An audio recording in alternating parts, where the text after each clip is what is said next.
Good afternoon, Warden Hill, and welcome to the last celebration assembly of half term.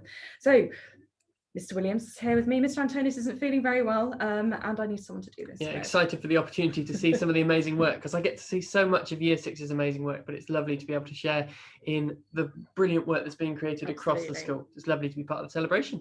So here we go. So we're going to start off with reception, and we've put a few extra bits into this week because the teachers have been blown over by everything you've been producing. So here we have our first reception slide here.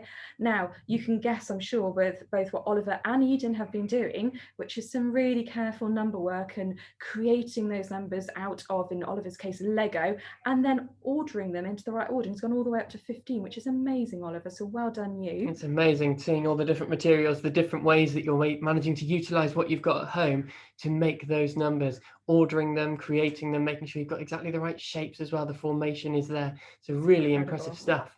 Yeah, and Eden, that was you. That all of that, making that out of sweets, out of straws, and some of the little magnetic sticks there. Absolutely brilliant. So well done, Eden. And Olivia, look at this medieval feast. What a banquet. That's really impressive, isn't it? Really great. And I love that whole cheers. So cheers, Olivia. Amazing job. Well amazing attention to detail. Got so many things going on that plate, and it looks like you've even got a Peppa Pig family member joining you for the feast. It looks great. Really well nice. Done. So moving a bit more on now, for this particular one, you've got Katie here. Now, Katie was doing a bit of a challenge, and the challenge was, it was linked to reasoning, and the children had sequences of number in the incorrect order. And they had to then sequence them correctly, explaining why. And Katie added a bit of a storyline to hers, and it was about basically she had to put the problems in place, get the number sequence correctly in order to rescue her baby, who you can see at the end there. So amazing job, It's just lovely to see the imagination at play. And sometimes when you're at home, you've got those things that you're really familiar with. It's lovely to see how you can manipulate your learning and to make it suit your style. It looks like Katie's done that through her story there. Fantastic. On to year 1 now. Preston, we're going to start with you. What writing? Stunning writing. Absolutely Preston. Brilliant. Really good. Yeah. I know it was Mr. Bailey, wasn't it, who was so impressed with the writing that you are producing. And I know Mrs. Smith exactly the same across her class as well. It's so good the way you're making sure that your writing is beautifully formed, it's on the line. You're clearly working so hard on this, Preston, and it's something you should be really proud of. And I know Mrs. Smith has left you a couple of notes this week as well on that, so well done, Preston. And we are on to Bella. Bella, your amazing work. Mr. Bailey has been blown away. He says you have been going above and beyond his words, and I can see that. We've had a quick look through your Google Classroom as well, and it's absolutely incredible. And Mr. Bailey was super impressed with it. Was like the what to wear going on an expedition to the Antarctic. It's great to see all those continents there. I know it's something that we have to keep on learning. We have to keep on revising the names of the continents, the names of the countries and the oceans. That geographical knowledge is going to stick with you there, Bella. I just know it. Well done. I think there was even some songs going on about the continent song as well. Right, year 2. Some incredible language on show. It was lovely to be able to share some of this because, of course, being in year 6, it doesn't always mean that I get to see all the other writing. And the language here from both Jack and Eve is stunning. I know, Mrs. Flukes, you were picking up on a couple of things that leaning in.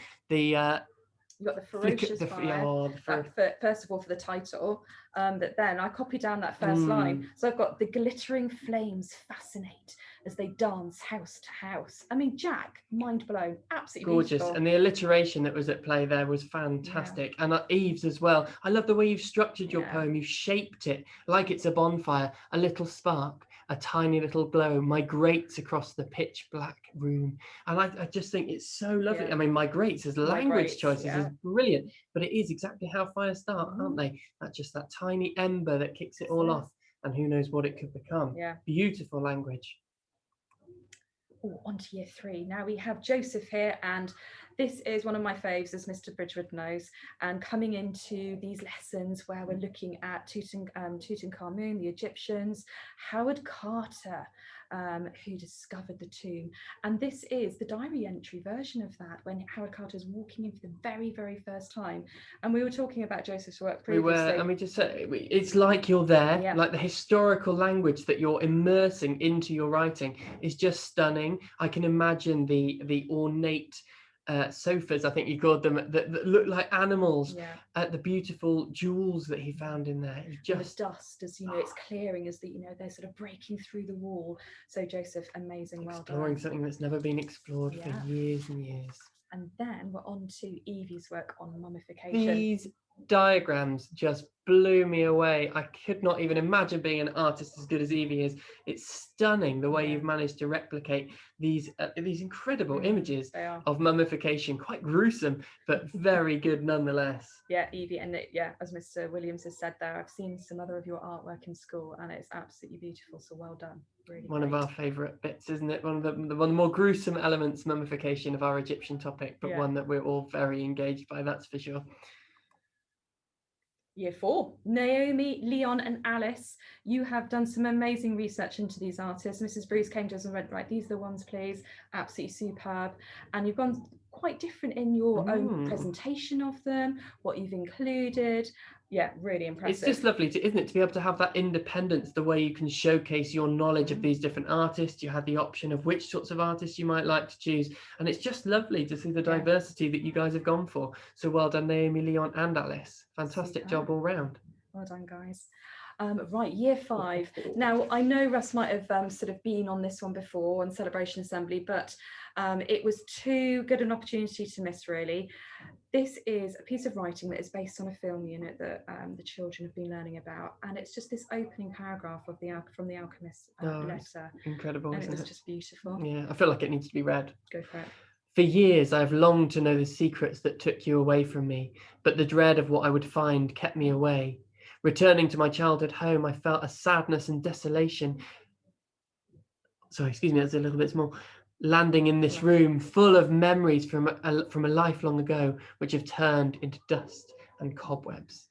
The way you use language, Russ, is just stunning. Yeah. We talked about earlier on being there, being immersed in that, but the mystery and the suspense and the darkness in your writing, Russ, is incredible. Yeah, the atmosphere that you're creating. Again, it's just like we're there, we can feel it. So absolutely beautiful. Well done, you. Fantastic work. And then on to Ollie with your art research again. So, from year 4 to 5 on this, and again, the different way it's been presented. Really, really impressed. Yeah, I love that we've got the image of the Starry Night, one of his, one of the ones that are synonymous with Van Gogh, aren't they? So, absolutely. And one of our other ones. So this is really exciting. So Mr. Bailey and Mrs. Bloomfield set an optional task for all the children across the school to create something which would promote e-safety in our school, and the message was about not sharing too much, not sharing information over the internet, because you don't know who might access it when you do. And Ewan just did an incredible job. And I think we're going to share this, aren't we? We're going to show you, and Ewan's given us permission, so we're not doing anything that we're not telling you not to do. So have a listen to Ewan's and see if you can pick up on the message he's trying to get across. I'm going to create an Instagram account. Don't do any personal information, Johnny. I won't, Mum. You better, Johnny, or you'll be grounded for 50 years. I won't, Mum. Okay, so what school do you go to? I go to Warden Hill. How old are you? I am 10.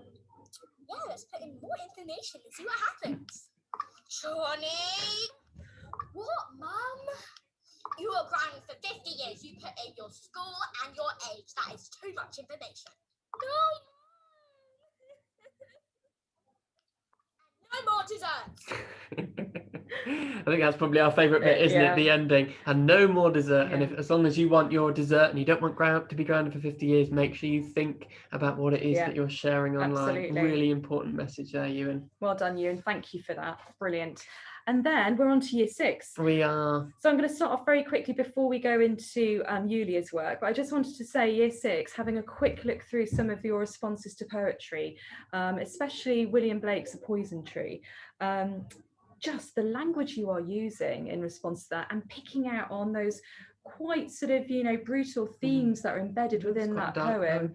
Yeah, very cleverly done. Super impressed. And that whole point Evidence Explained is clearly firmly embedded. So well done, they're really developing such a mature understanding of these complex poems. We read Edgar Allan Poe's The Raven as well this week, and actually your understanding of that poem is incredible given the complexity of it and the language that he uses. He and William Blake in The Poison Tree. So yeah, we've been mightily impressed with the guided reading all of you have produced this week. So well done, really great. But another bit of e-safety that we've produced, and remember, you've got until the 22nd of February, I think it is, to submit these. So we're awaiting any more that you might have to share with us. But Yulia did an incredible job as well. And what I particularly like about Yulia's is the way she interspersed characters that some of you might know from famous novels and films as well, and using that narrative to tell an important story from an e-safety perspective. So we'll have a quick look at that as well.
Brilliant. Really important message there from Yulia. I think what I really loved about it is that not only is Yulia showcasing her knowledge of e-safety, she's shown a really clever narrative, a really clever story, then the technical skill, and similarly with Ewan's, the technical skill on show there is just stunning. Stop motion video, hyperlinking on your PowerPoints, putting the sound effects beyond it and timing them perfectly to go with the story. Just wonderful. It was fabulous. And Yulia actually shared that with some of our governors who were in for a meeting, shared that on the screen with them, and they were blown away as well. So it's really an incredible job there in terms of your voices and your imagery, your videos that you're creating. With permissions, we will be sharing them in school when everyone's back in, because actually, as Mr. Williams says, a lot of time and effort has gone into this, but actually you are empowering others to listen, to watch with really, really important messages. So well done. Absolutely. Right, and that's just as to say, we go back to that last slide, almost, we'll go back to it, just to say that that's it. We are finished for this term. You have worked incredibly hard, each and every one of you. You should be super proud of all the efforts that you have put in over this term. And I just want you all to, along with Mr. Williams, to have a really good break over half term. Enjoy it, I know you will. I think we all will. We all will. But this is one last little one here for you. So this is, do you remember like during the first lockdown, people putting rainbow pictures in their windows? And this is just an idea here. If you wanted anything to do over half term, there's a link on there for a free activity that it's safe to click. And it's about the Great Big Art Exhibition. And what's his name, Anthony Gormley, who sort of created the Angel of the North. It's one of his ideas here about basically going on and producing some other artwork to go into windows across the country and building one big art gallery, if you like. So have a look at that if you're interested. And yeah, anything else to add to that, Mr. Williams? No, just to get that well-deserved break, because I think we've all worked very, very hard this half term. It hasn't been the first half term that we would have hoped, but we've all come together and done it as the very best that we all can. Absolutely. I think that's what's important. All right, have a good one, everybody. Have a good rest. Take care.